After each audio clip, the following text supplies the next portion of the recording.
This channel does not promote any violent, harmful, or illegal activities. All content provided by this channel is meant for an educational purpose only. আলু তোলা নিয়ে দুই পরিবারের সংঘর্ষে গুলি চলেছে, বড় খবর। শূন্যে 2 রাউন্ড গুলি চালানো হয়েছে এমনটাই অভিযোগ রাজগঞ্জে। UEM Jaipur is a perfect target for prospective students aspiring for good jobs, good education with future-ready skills. সংঘর্ষে বেশ কয়েকজন জখম হয়েছেন। সামান্য একটা ঘটনা, সেখানেও গুলি চলছে, বেশ কয়েকজন জখম হয়েছেন। ঘটনায় অভিযুক্তদের বাড়ি ভাঙচুর করা হয়েছে, অগ্নিসংযোগ করা হয়, পাথর ছোড়া হয় এমনটাই অভিযোগ। ছবিটা দেখুন একবার, সামান্য একটা ঘটনা তাতেই গুলি চলছে। এ রাজ্যে বোমা গুলি কি খোলামকুচি হয়ে গেছে? ঘটনাস্থল রাজগঞ্জ থানায়, ঘটনাস্থলে ইতিমধ্যেই পৌঁছে গেছে রাজগঞ্জ থানার বিশাল পুলিশ বাহিনী। যদিও পুলিশের তরফ থেকে জানানো হয়েছে অভিযোগ থাকলেও গুলি চালাবার কোনো প্রমাণ এখনো তারা পায়নি। আমরা সবাই গেলাম, যাই দেখি তারা দৌড়াদৌড়ি করতেছে এবং দৌড়াদৌড়ি করার পরে তারা পাথর ছুড়াছুড়ি করতেছে।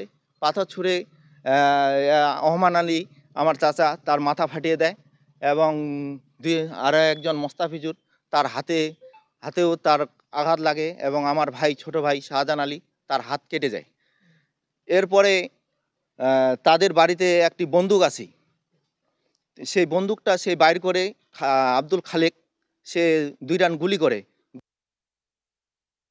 টিউশন থেকে আসার সময় কয়েকটা ছেলে, নাম ফরমান আলী, রহিদুল ইসলাম, আশরাফুল হক, তারপর হচ্ছে রফিকুল ইসলাম, জিন্নাত আলী বাপ্পা, শাহজাহান, এরা সবাই মিলে আমাকে টানা হিচড়া করছে। জাহিদুল মাস্টার টানা হিচড়া করছে, করার পর আমাকে বাগানে নিয়ে গেছে। বাড়ির লোক আসে আমাকে বাঁচার চেষ্টা করে, ওরা আমার বাড়ির লোককে মারে, আমার বাড়ি ভাঙচুর করছে, বাড়িতে আগুন লাগাই দিছে। এদিকে ফের গোষ্ঠীদ্বন্দ্বে উত্তপ্ত যোগেশচন্দ্র চৌধুরী কলেজ। ডে কলেজের তৃণমূল ছাত্র পরিষদ সমর্থকদের ওপর হামলা চালানোর অভিযোগ। 94 নম্বর ওয়ার্ডের কাউন্সিলর সন্দীপ নন্দীর বিরুদ্ধে অভিযোগ। কাউন্সিলর ঘনিষ্ঠ সালমান ওরফে ভিকি খান দলবল নিয়ে আচমকাই ইন্দ্রাণী পার্কে হামলা চালায় বলে অভিযোগ। মারধরের পাশাপাশি খুন ও ধর্ষণের হুমকি দেওয়ার অভিযোগ সালমান ও তার দলবলের বিরুদ্ধে।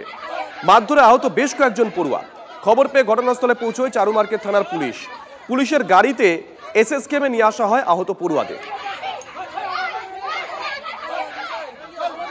আমরা কলেজ ক্যাম্পাসে ঘোরাঘুরি করছিলাম। 94 নম্বর ওয়ার্ডের কাউন্সিলর সন্দীপ নন্দী ঘোষের ছেলেরা এসে আমাদেরকে মারতে শুরু করে, বিনা কারণেই আমাদের মারতে শুরু করে। বলেছে যে তোরা যদি কলেজে আসিস, যদি কলেজে থাকিস, তোদেরকে মেরে দেবো, তোদেরকে কেটে রেখে দেবো, ফটো তুলে দেবো। 94 যারা আমাদের লোকাল ছেলেমেয়ে রয়েছে, লোকাল ছেলেমেয়েদেরকে ওরা এসে বলেছে তোরা কলেজে আসবি, কলেজে থাকবি, তোদেরকে এরকম করবো, নোংরামি করবি, দেবো না, তোদেরকে বুঝে নেবো, অনেক রকম নোংরা কথা বলেছে।